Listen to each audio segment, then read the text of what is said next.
O governo de Jair Bolsonaro terá 22 ministérios, Vini. 22? 7 além do prometido na campanha eleitoral. Que seja.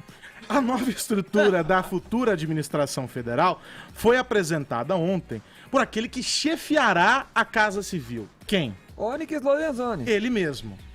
E agora nós vamos pra onde? Pra Brasília. Falar com quem? Zé Maria. Bom dia, José Maria Trindade. Por que é que o número de pastas aumentou, Zé? Bom dia. Dia, Zé. Pois é, aí podia ter um pedido aí para reduzir também o número de ministérios, né? Reduzir a idade, reduzir o número de ministérios. Pois é. Olha, é um aperto danado, viu, Aros? Eu sempre digo por aqui que o descartável na esplanada dos ministérios é o emprego do outro. Ninguém gosta de mexer no seu próprio emprego. Houve uma abração no Ministério do Trabalho na tentativa de manter a pasta, mas não, ela foi esquartejada, foi dividida em 3 ministérios.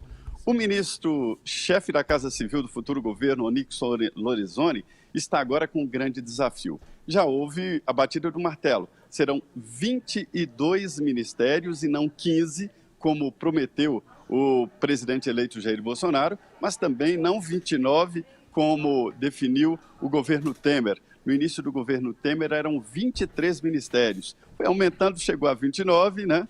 E houve aí um momento de 49 ministérios aqui na esplanada. A história é tão comprida que não cabe mais na esplanada, naqueles prédios, né? E começaram a alugar aqui prédios longe da esplanada, até ficando longe do presidente, para acomodar isso, evidentemente, depois de criar os anexos, para acomodar essas funções. E agora, com a redução, cabe ao ministro Onyx Lorenzoni, do futuro governo, definir as competências de cada pasta. Junções, fusões e extinções. Por exemplo, no Palácio do Planalto, os chamados ministros da Casa, os que têm gabinete ao lado do presidente da República, vão sofrer ali mudanças, algumas profundas. Na área, por exemplo, da SECOM, a Secretaria de Comunicação, que fica subordinada ao ministro-chefe da Secretaria-Geral da Presidência da República, haverá uma divisão. Uma Secretaria Especial de Comunicação diretamente ligada ao presidente da República. A SECOM fica com a divisão do bolo publicitário, os projetos de comunicação do governo no sentido mais amplo.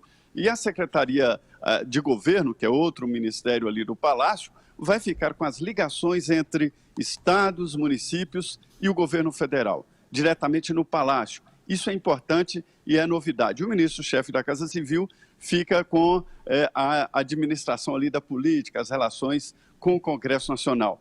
Nessas divisões aí, o Ministério do Trabalho ficou para o juiz Sérgio Moro aquela história das cartas sindicais.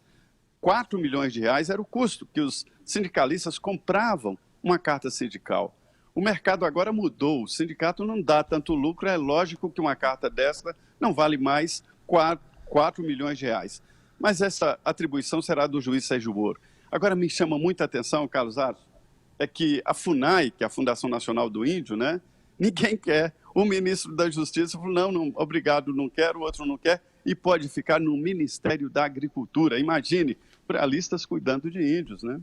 Que beleza. Ô Caio, vou colocar você na conversa aqui, Opa. porque não atingiu o número alto lá, os 29, também não reduziu para os 15, ficou no meio do caminho, mas distante da promessa da campanha.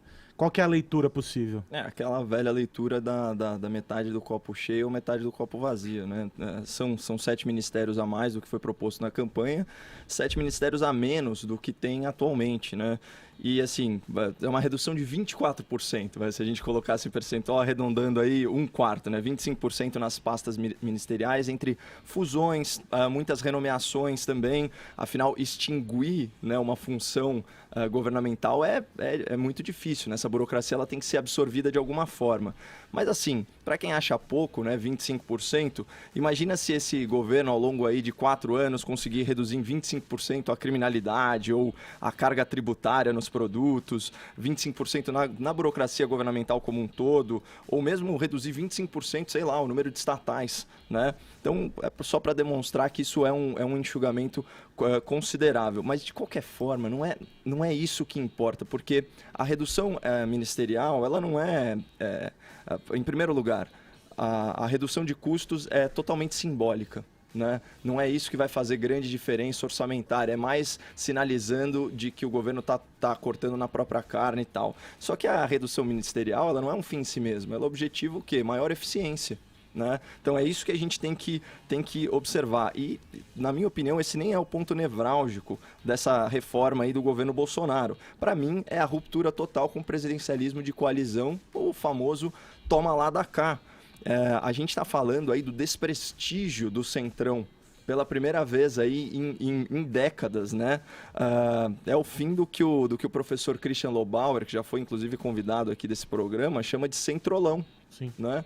Então não houve loteamento do poder executivo entre os partidos e os caciques do poder legislativo. Mas houve com apoiadores dele, né, Caio? O Malafaia deu vários pitacos nos ministérios. É muito mais uma ministra negociação. cotada para o Ministério da Família, ela é aliada do Magno Malta, porque pegaria mal deixar o Magno Malta assumir esse ministério. Mas é muito diferente do que era feito antes. O nível de fisiologismo e a forma como o poder legislativo se miscuía no executivo e as chantagens e tal. A verdade é assim, ele deu espaço para alguns apoiadores, né? Inclusive prestigiando outros partidos indiretamente mais do que o seu próprio. Sim. Né?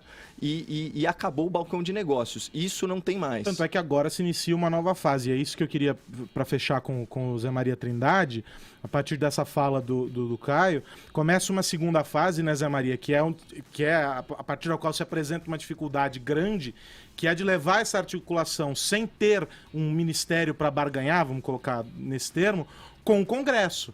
E lá onde está a decisão sobre medidas importantes para o superministério da Economia, medidas importantes vão ter que ser submetidas para o Congresso. A negociação agora começa lá. Essa é uma segunda fase, né, Zé Maria? A negociação ela vai acontecer, isso é política. O que muda mesmo é a moeda, não será nacos do governo para nutrir essa base governista, mas prestígio. Só lembrando aqui que faltam 2 ministérios, né, a serem indicados os ocupantes, o Ministério do Meio Ambiente e o Ministério de Direitos Humanos. Nós não sabemos quais serão os nomes desses 2 ministérios e os ocupantes. O presidente Jair Bolsonaro, o presidente eleito, retornou hoje a Brasília, já está no centro de convenções e vai ter, nesta semana, reuniões com os representantes dos partidos políticos, MDB, PSDB, PR e tal. Mas ele já antecipa que não haverá negociação nos moldes antigos.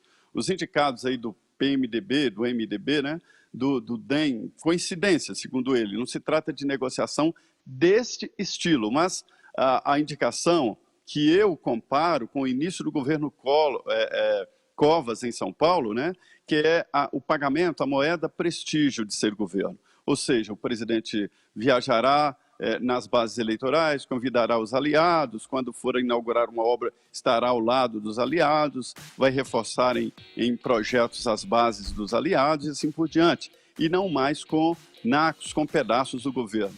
Olha, isso aí acabou, viu? Levou o Brasil para mensalão, lava-jato e cadeia. Zé Maria, um abraço, um bom trabalho para você.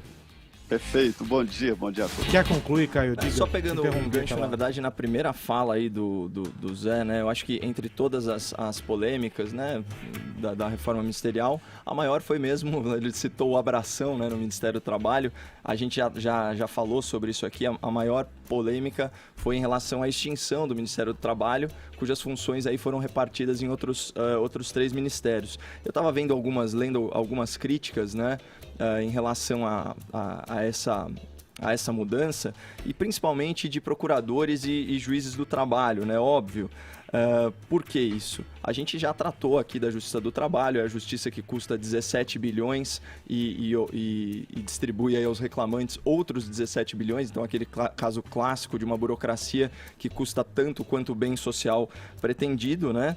E o Ministério do Trabalho ele se esvaziou nas suas funções com a reforma trabalhista, especialmente pelo fim do imposto sindical. Ali era um caso clássico de prestígio do centrolão.